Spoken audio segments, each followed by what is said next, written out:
Tudo bom? Renato Mader aqui com você hoje para a gente conversar então sobre conceitos e fundamentos do cross-mídia. O nosso sumário traz aqui para a gente 4 pontos principais nessa aula de hoje. O primeiro é entender a conceituação de mídia, de convergência midiática e de mobilidade.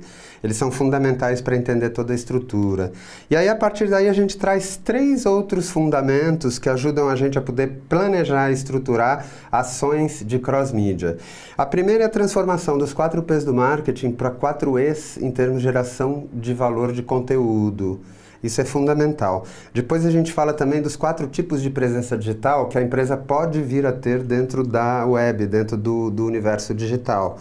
E por fim, a gente fala nos tipos de conteúdos, nos formatos e nos gêneros possíveis, a partir do momento em que o digital mistura toda a possibilidade de se produzir conteúdo. Vamos lá?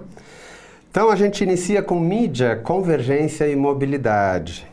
Para essa aula aqui, eu preparei uma bibliografia para você bastante interessante, a partir de 2 obras do cientista americano do MIT, Henry Jenkins. Nós estamos falando de cultura da convergência e cultura da conexão. Ambos são complementares, você vai vendo que ao longo da aula isso de fato acaba sendo uma verdade, né? Os conceitos se complementam. O Jenkins começa trazendo para a gente uma noção muito importante quando ele fala de convergência, que é antes de entrar nela, lembrar que a gente está há 5 séculos midiáticos. Significa que desde quando, em 1600 e alguma coisa, Gutenberg desenvolveu a prensa de tipos móveis, e a gente pode inclusive ver jornais como esse aqui, o Ávila, impresso em 1609 na Alemanha, até o momento de hoje, a mídia passa a ser um referencial, um norteador e principalmente um balizador social para muitas coisas.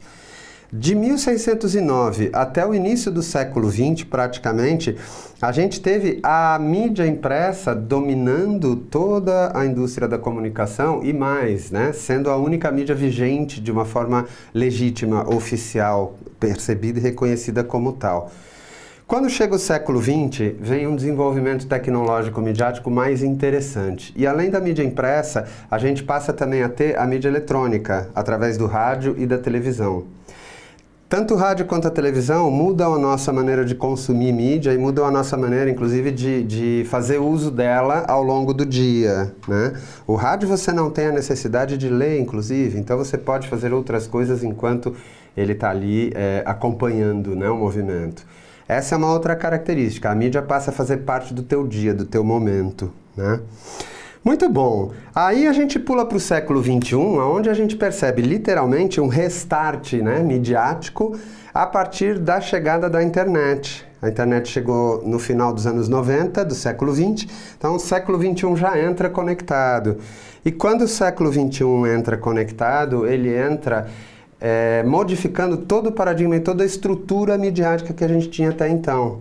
Então eu falo da internet, eu falo dos sites, eu falo das redes sociais que começam a surgir nele, e essas redes vão tendo uma miríade delas a partir apenas das afinidades entre seus usuários. Nós vamos falar disso já já. O que é interessante observar é que o jornal do século XXI, como a gente pode ver aqui, passa a estar na palma da tua mão. Ele deixa de ser um papel, ele deixa de ser impresso e ele passa a estar na sua mão. Você não vai até a banca, inclusive, para poder consumir ele, né? Ele vem até o teu celular. A mídia na palma da tua mão, ou indo um pouco mais à frente, se você olhar aqui o novo aplicativo Maurício de Souza Produções, a gente está falando da banca na palma da tua mão. Aqui você faz uma assinatura e pode ter toda a coleção da Turma da Mônica desde 53 até agora, né? Olha que interessante, porque não é só a banca que está na palma da tua mão. A gente fala da loja completa, a gente fala de uma produtora, a gente fala da sua influenciação social nas redes sociais. O seu celular agora passa a ser muito você como identidade e ele passa a representar você através dos meios digitais. Aí a gente começa a falar então da cultura da convergência. Olha só esse circuito. Capa da Times, primeira eleição do Obama, normal. Em seguida, um estudante de Washington resolve pegar um tutorial de Adobe Photoshop no YouTube, tá vendo ali? E trabalha essa imagem da capa, fica feliz com o resultado e publica na sua rede social Flickr como uma arte feita por ele. Em seguida, essa imagem é tirada da rede Flickr, anonimamente, enfim, e vira um pôster lambe em protesto ao Obama, socialismo, tá vendo ali? Logo depois, isso volta a virar outra coisa e vira uma loja na web com as pessoas vendendo camiseta e boné com a estampa do Obama Joker. Olha o circuito que a gente fez aqui. Tá vendo a flecha conduzindo? Aqui a gente está falando, na verdade, de uma convergência midiática que vai misturar um circuito midiático oficial com um circuito midiático alternativo. O papel de consumidor dessa mídia como leitor passa a ser também um papel de produtor dessa mídia, porque eu posso usar um Photoshop, postar, publicar e assim por diante. A gente fala num circuito midiático, gente, que é descentralizado, é instantâneo e é conectado. E é neste circuito midiático que a gente percebe um poder de apropriação midiática por quem antes só consumia, que era o leitor. Esse leitor se transforma num autor ao mesmo tempo. Isso facilita muito a condução da mídia para a cross-mídia, como a gente vai ver logo mais para frente. Isso gera também celebrização, imediatismo e influência social pelas redes sociais, como a gente jamais viu antes, né? E muitos coletivos por afinidades, sem dúvida nenhuma, que é a característica base das próprias redes sociais, né? Um tema de afinidade.